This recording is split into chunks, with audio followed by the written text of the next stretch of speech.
Hello friends, welcome to my channel Solving Questions with Gauri Ma'am। आप जानते हो doctor Homi Bhabha बाल वैज्ञानिक कंपटीशन इस एग्जाम की सेकेंड लेवल के लिए प्रिपरेशन कर रहे हैं।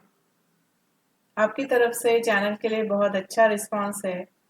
Thank you very much for this. आपका ये पढ़ाई का टेम्पो देखकर मुझे भी अच्छा लगता है, मुझे भी लगता है कि मैं वीडियो पब्लिश करूं। आज का प्रैक्टिकल देखने से पहले मैं एक बात बताना चाहूँगी।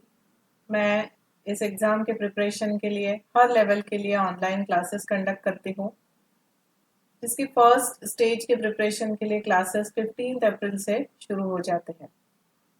तो बहुत बार ऐसे होता है कि आपको पता नहीं रहता है and you miss this classes. तो इसीलिए आपके जो भी जूनियर्स है अभी, तो उनको आप ज़रूर बताइए। क्लासेस इंग्लिश और मराठी मीडियम दोनों में भी है, अलग अलग बैचेस होती है और क्लासेस ऑनलाइन है, तो ऐसा आप कहीं भी हो तो आप कहीं से भी ज्वाइन कर सकते हैं। आइए आज का क्वेश्चन देखते हैं। ये एक्सपेरिमेंट 44 है अकॉर्डिंग टू मेनका पब्लिकेशन की बुक।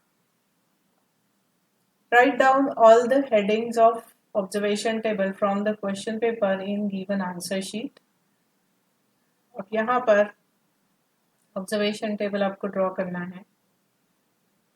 नोट दी गई है, among the given solution one is acidic and other is basic, in which the given indicator turns red and purple respectively. Procedure में दिया है x and y circles are given on filter paper. तो देखो बेटा, इस तरीके का filter paper आपको दिया हुआ रहेगा, उस पर x and y ये सर्कल्स ड्रॉ किए हुए हैं। Add two drops of solution A at the center of x circle x। तो इस x सर्कल के ऊपर आपको सोल्यूशन A का के 2 ड्रॉप्स डालने हैं। Add 2 drops of solution B at the center of circle Y। तो इस तरीके से यहाँ पर जो सर्कल है Y, वहां पर सोल्यूशन B के 2 ड्रॉप्स डालने हैं। Add 2 drops of indicator C between circles A and B। Indicator C के ड्रॉप यहाँ पर बीच में आपको डालने हैं, जो एब्जॉर्ब होके फाइनली X और Y तक पहुंच जाएंगे, क्योंकि ये क्या है, फिल्टर पेपर है, उसमें एब्जॉर्ब हो जाता है। इसके बाद observe the colour obtain and note in the table. तो ये तरीके से एब्जॉर्ब होके जो ड्रॉप इधर और इधर पहुंच जाएगा, तो x के साथ रिएक्शन होगी, साइमल्टेनियसली y के साथ रिएक्शन होगी, तो इनमें कुछ कलर चेंज दिखाई देगा, जो आपको यहाँ पर ऑब्जर्वेशन टेबल में नोट करना है। Close to circle x colour observe जो होगा, अब मैंने यहाँ पर देखो कंसिडर किया है solution A and B are either acidic और बेसिक। तो अगर हम सोल्यूशन A को एसिडिक कंसिडर करते हैं तो यहाँ पर रेड कलर हो जाएगा, और अगर बेसिक कंसिडर करते हैं तो यहाँ पर पर्पल हो जाएगा, क्योंकि उन्होंने ऑलरेडी दिया है in acidic solution indicator turns red. तो ये रेड हो गया, मतलब दिस इज एसिडिक सोल्यूशन। ये पर्पल हो गया, मतलब यहाँ पर बेसिक सोल्यूशन है। समझ में आ रहा है?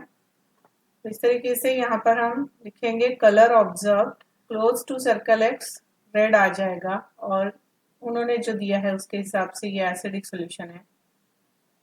क्लोज टू सर्कल वाई यहाँ पर कलर ऑब्जर्व पर्पल आ जाएगा, एंड यहाँ पर वो बेसिक सोल्यूशन हम लिख देंगे। ठीक है यहाँ तक बात? इसी क्वेश्चन में आगे आंसर द फॉलोइंग क्वेश्चंस ये पार्ट है। उसमें फर्स्ट क्वेश्चन है which colour is are obtain between the two colours noted in observation table. तो मतलब यहाँ पर बीच में, यहाँ पर इंडिकेटर के यहाँ कुछ कलर नोट होगा, एसिड पर्कुलेट होगा, बेस भी पर्कुलेट होगा, और इंडिकेटर से वो रिएक्ट करेंगे। So some intermediate colour of red and purple would be observe at the centre. Next question पूछ रहा है the intermediate colours are obtain due to which process. तो वो हो जाएगी neutralisation reaction between acid and bases. तीसरा question पूछ रहा है acid plus base is gives you what. तो यहाँ पर acid plus base gives us salt and water. Whether acidic or basic solution should be used to reduce acidity। तो इसी पर आगे बेस्ड क्वेश्चन है। देखो पहला क्वेश्चन हमें इंटरमीडिएट कलर के बारे में पूछा है, दूसरा है न्यूट्रलाइजेशन हो जाता है, एसिड बेस न्यूट्रलाइज हो जाते हैं। तीसरे क्वेश्चन में रिएक्शन पूछी है, चौथे क्वेश्चन में वो पूछ रहे हैं विच सोल्यूशन एसिडिक या basic should be use to reduce acidity. Acidity होती है ना हमें कभी कभी खाना ना खाने की वजह से होती है, तो वो रिड्यूस करने के लिए हमने क्या यूज करना चाहिए। तो but obvious basic solution use करना चाहिए ताकि वो एसिडिटी न्यूट्रलाइज हो जाए और अपने स्टमक में न्यूट्रलाइजेशन हो जाए। फिफ्थ क्वेश्चन है what colour will be obtain if the above indicator is added to lemon juice. तो this indicator will give red colour in lemon juice as lemon juice contains citric acid. ठीक है, क्योंकि हमें उन्होंने already बताया हुआ था कि in acidic solution indicator turns red. तो लेमन जूस में सिट्रिक एसिड है तो जरूर वो लेमन जूस में रेड कलर देगा। ये कुछ रेफरेंसेस आपके लिए बता रही हूँ। ये स्टैंडर्ड 8 की महाराष्ट्र स्टेट बोर्ड की टेक्स्ट बुक से लिए हुए हैं। यहाँ पर देखो name of indicator litmus paper है, कलर ऑफ इंडिकेटर ब्लू है। अगर लिटमस पेपर का कलर तो एसिड में वो रेड हो जाता है और अल्कली या बेस में वो ब्लू ही रहता है। ठीक है, लिटमस पेपर अगर रेड कलर का लेते हो तो एसिड में वो रेड ही रहता है, अल्कली या बेस में वो ब्लू हो जाता है। मिथिल ऑरेंज नाम का एक इंडिकेटर है जो उसका ओरिजिनल कलर ऑरेंज है, जो एसिड में पिंक बन जाता है, बेस में अल्कली में वो येलो हो जाता है।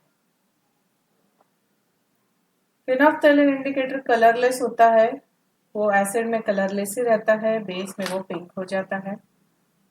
मिथिल रेड इंडिकेटर उसका ओरिजिनल कलर रेड है, जो एसिड में रेड ही रहता है और बेस में अल्कली में वो येलो हो जाता है। तो ये चार्ट एक बार याद करके रखो। उसके बाद ये और इंफॉर्मेशन है नेचुरल एसिड्स, उसी टेक्स्ट बुक उसी चैप्टर से ली गई है स्टैंडर्ड 8 की।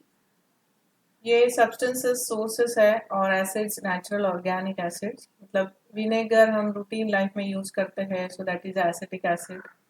Orange ascorbic acid, tamarind tartaric acid, tomato oxalic acid, curd जो होता है उसमें लैक्टिक एसिड एंड लेमन में सिट्रिक एसिड। जैसे यहाँ पे लेमन के बारे में पूछा है, हो सकता है आपकी एग्जाम में कुछ और पूछे, तो ये आपको पता होना चाहिए। इसके बाद ये देखो ये फॉर्मूले of basis and there uses है। तो ये रहे एसिड्स और ये कुछ कॉमन बेसिस है जिनके बारे में क्वेश्चन बन रहे हैं। तो सोडियम हाइड्रोक्साइड जिसे कॉस्टिक सोडा के नाम से भी जाना जाता है, that is NaOH and that is a washing soap. Potassium hydroxide KOH, इसके बारे में क्वेश्चन है। देखो पोटैश के नाम से भी जानते हैं, सोप या शैम्पू में इसको यूज करते हैं। कैल्शियम हाइड्रोक्साइड या lime water CaOH Deccan twice, this is lime white washing के लिए, घर में वाइट वॉश करना है तो ये यूज किया जाता है। Magnesium hydroxide milk of magnesia MgOH Deccan twice, तो इसे एसिडिटी रेजिस्टेंट मेडिसिन एंटासिड्स, मतलब अभी हमने लिखा ना एसिडिटी को रिड्यूस करने के लिए क्या यूज करोगे, तो कुछ बेसिक यूज करना पड़ेगा, तो ये यूज होता है मैग्नीशियम हाइड्रोक्साइड। मतलब जो एंटासिड ली जाती है, एंटासिड की गोली हो या एंटासिड का लिक्विड हो, तो उसमें ये वन ऑफ द कंपोनेंट रहता है। फिर अमोनियम हाइड्रोक्साइड NH4OH, ये फॉर प्रोडक्शन ऑफ फर्टिलाइजर्स में यूज होता है। फर्टिलाइजर्स के ऊपर भी एक क्वेश्चन बना हुआ है, हमने ऑलरेडी सॉल्व कर लिया है। एक और एक्सपेरिमेंट देख लेते हैं, इसी प्रिंसिपल पर बेस्ड है, एसिड बेस के ऊपर। यहाँ पर इंस्ट्रक्शन दिए गए हैं substance A and B indicator and test tubes are kept on the table. Follow the given procedure, draw observation table as given below, write your observation in it. तो यहाँ पर प्रोसीजर के हिसाब से देखो, filter papers labelled as PQRS, ये 4 filter paper मैंने यहाँ ड्रॉ कर लिए हैं. PQRS इस तरीके से होंगे वहाँ. And which are soaked and dried in red litmus, तो P फिल्टर पेपर जो है वो रेड लिटमस में सोक एंड ड्राइड किया हुआ है. Q जो है वो टर्मेरिक में सोक एंड ड्राइड है. R ब्लू लिटमस में सोक एंड ड्राइड है. एंड S जो है वो फिनोफ्थैलिन में सोक एंड ड्राइड है. इसके बाद हमें बॉटल में ABC सोल्यूशन दिए गए हैं. ABC सोल्यूशन दिए गए हैं बॉटल में. तो आगे बताया है take a piece each from PQ, R and S. Put 1 drop of solution A on one corner of each of it. Observe the changes in paper PQRS and write your observation in following observation table. Repeat the same procedure for solution B and solution C on different corners of the paper. तो इस तरीके से 3 ABC के drops हमें हर filter paper के ऊपर 3 corners में लगा के देखना है कि ऑब्जर्व क्या कलर चेंज दिखाई देता है. Are you getting? इस तरीके से. Just a minute.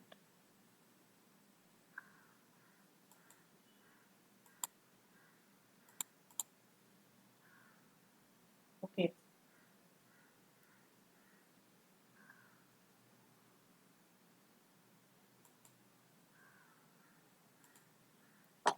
Okay, so continuing with experiment 9. तो यहाँ पर फिल्टर पेपर्स, तो ये हो गया हमारा. P जो है उसमें रेड लिटमस है और ABC 3 सोल्यूशन है. 3 सोल्यूशन के नाम यहाँ हाइड्रोक्लोरिक एसिड, वॉशिंग सोडा और लेमन जूस हमें दिए गए हैं. तो उसके हिसाब से हाइड्रोक्लोरिक एसिड और लेमन जूस में सिमिलर ऑब्जर्वेशन दिखाई देंगे क्योंकि वो दोनों भी एसिड्स हैं. रेड लिटमस के बारे में दोनों में कुछ चेंज नहीं दिखाई देगा. टर्मरिक में भी कुछ चेंज नहीं दिखाई देगा. Blue litmus will change to red and there would be no change with reference to phenolphthalein. ठीक है. फिर वॉशिंग सोडा जो है that is basic in nature, so that will turn red litmus to blue, that will turn turmeric to red, and there would be no change in blue litmus, and again there would be change in the phenolphthalein to pink. Question 1 में पूछा है solution C is similar to A और B. तो solution C A के साथ similar है. Solution question 2 है if filter paper R is dipped in blue litmus solution and dried thereafter, identify which of the solution from A and B is basic in nature. तो blue litmus remains blue in basic and hence the solution B is basic. बाकी ये दोनों acidic है क्योंकि यहाँ पर blue litmus जो है वो रेड कलर में कन्वर्ट हो रहा है. राइट? ठीक है.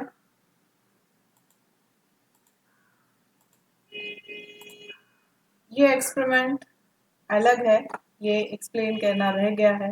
मैं वापस से इस एक्सपेरिमेंट पर आ रही हूँ.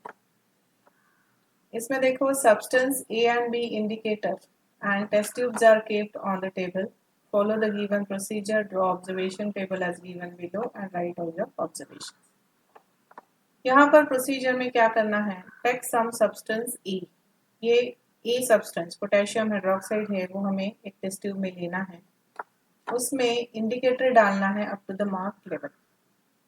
इसे चेक करके देखना है and touch the bottom part of the test tube. Note the change in temperature. तो बेटा एक्सोथर्मिक और एंडोथर्मिक रिएक्शन होती है. एक्सोथर्मिक मतलब जिसमें से हीट बाहर पड़ती है, निकलती है, और एंडोथर्मिक जिसमें हीट एब्जॉर्ब हो जाती है. तो यहाँ पर आपको ये करने के बाद कुछ तो चेंज होगा। एक्सोथर्मिक मतलब अगर हीट गर्म लगती है टेस्ट ट्यूब रिएक्शन के बाद तो हम यहाँ एक्सोथर्मिक लिखने वाले हैं। अगर ठंडी लगती है, कोल्ड लगती है पहले से, तो वो एंडोथर्मिक रिएक्शन हो जाएगी। तो वही यहाँ हमें लिखना है और यहाँ हमें चेंज इन टेम्परेचर लिखना है, इंक्रीज है, डिक्रीज है या नो चेंज। फिर कलर ऑब्जर्व करना है। Observe the colour of solution, find the type of solution. तो colour due to indicator change होता है बेसिक या एसिडिक, इसके हिसाब से ये हमें यहाँ लिखना होगा। मतलब वही बात, हाँ वापस से, जैसे हमने ये चार्ट देखा ना, डोंट गेट कंफ्यूज। ये चार्ट देखा हुआ है तो इसे थोड़ा याद करके रखो कि कौन सा इंडिकेटर एसिड में कौन से कलर चेंज दिखाता है। तो उस हिसाब से यहाँ पर आपको जो भी कलर चेंज दिखेगा उसके हिसाब से ये टाइप ऑफ सोल्यूशन हमें लिखना होगा। और मैंने यहाँ पर बेसिक एसिडिक दिया है क्योंकि ये पोटेशियम हाइड्रोक्साइड जो है वो बेसिक है और अमोनियम नाइट्रेट जो है वो एसिडिक है। उस हिसाब से ऑलरेडी मैंने यहाँ लिख के दिया है, आपको वहाँ पर देखना पड़ेगा आपके पास क्या आया हुआ है।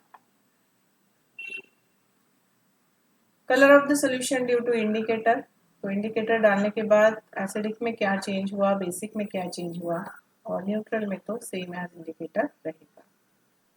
तो यही प्रोसीजर आपको दो सब्सटेंसेस के लिए फॉलो करनी है, ये यहाँ पर लिखा हुआ है। Got it? समझ में आया? वीडियो बनाने की थोड़ी जल्दी हो रही है इसलिए ये एक्सपेरिमेंट एक्सप्लेन करना ही रह गया इस वीडियो में। अगर कोई बात नहीं, मैंने अभी कर लिया है। हमने 3 एक्सपेरिमेंट डिस्कस किए, राइट? एक ही प्रिंसिपल पर बेस्ड है। तो चलिए आज का वीडियो यहाँ कंक्लूड कर रही हूँ। पढ़ाई अच्छे से करिए, कल एक एग्ज़ाम है आपकी, शांति से देखिए क्या पूछा है और क्या करना है। All the best, thanks for watching.